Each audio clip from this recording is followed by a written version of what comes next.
And people are concerned about inflation, they're concerned about their individual rights, and they're concerned about democracy. So a lot's on the line, and I'm going to continue talking with voters and making my case through polls closing tomorrow night. Senator, the president and got Medicaid expansion done in the state of New Hampshire. Because of that, over 50,000 granted staters who would. Yeah, on the Democratic side, you have incumbent Maggie Hassan, who has been both governor of the state and U.S. Senator. And so she's been on the statewide ballot now more than once, familiar name to a lot of New Hampshire voters, versus a newcomer of sorts. I mean, this is retired General Don Bolduc's second attempt to run for the U.S. Senate.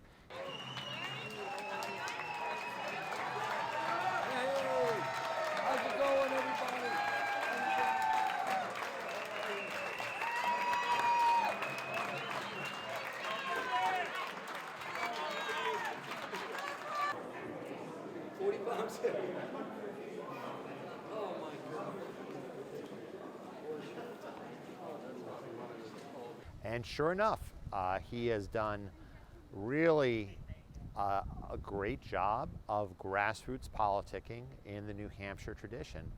Since the senator doesn't do town halls, we have brought her to her fifth. Senator, this is what granite staters look like. There's a lot of discontent among New Hampshire's independent voters about the economy, especially inflation. And that's creating some headwinds for Maggie Hassan and given Don Bolduc a bit of a tailwind as the alternative.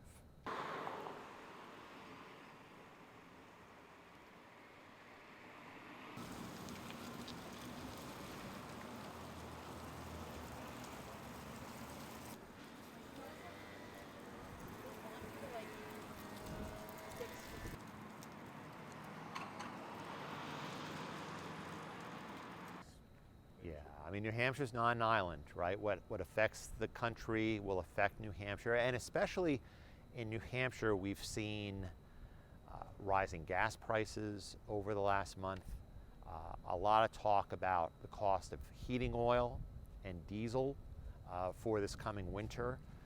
So inflation affects New Hampshire like it affects the country, but when it comes to fuel, perhaps it has a special resonance as we head into the winter months.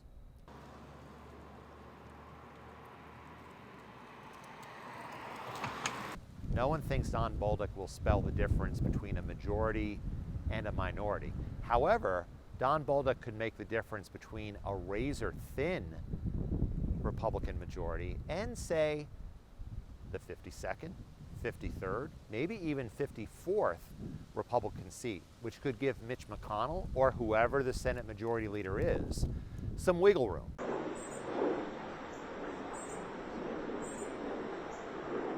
On the scourge of slavery and why we can't let slavery. They all gathered in the town hall to listen to him speak.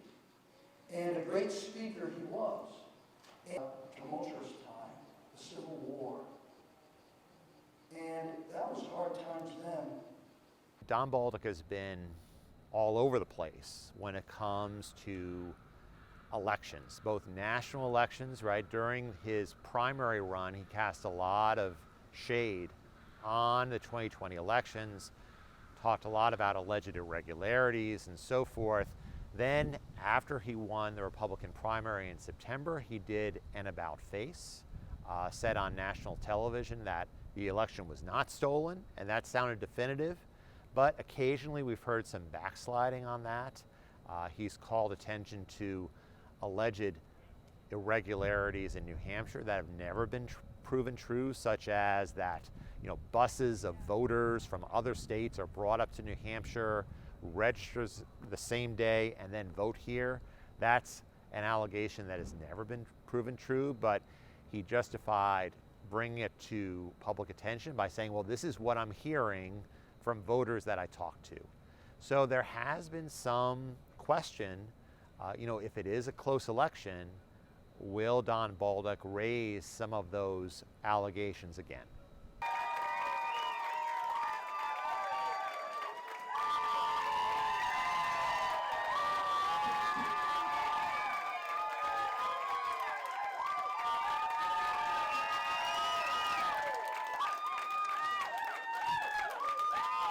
wife when she first had breast cancer.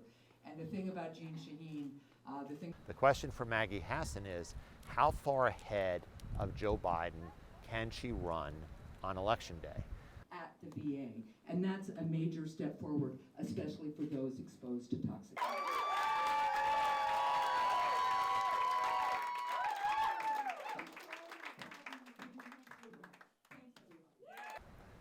Let's say the universe of voters who turns out on Election Day, only 4 out of 10 say they approve of the job Joe Biden is doing. That means that Maggie Hassan has to be able to make a lot of inroads among Joe Biden disapprovers. And the question for those Joe Biden disapprovers is, are they in a mood to fire Maggie Hassan in order to punish Joe Biden?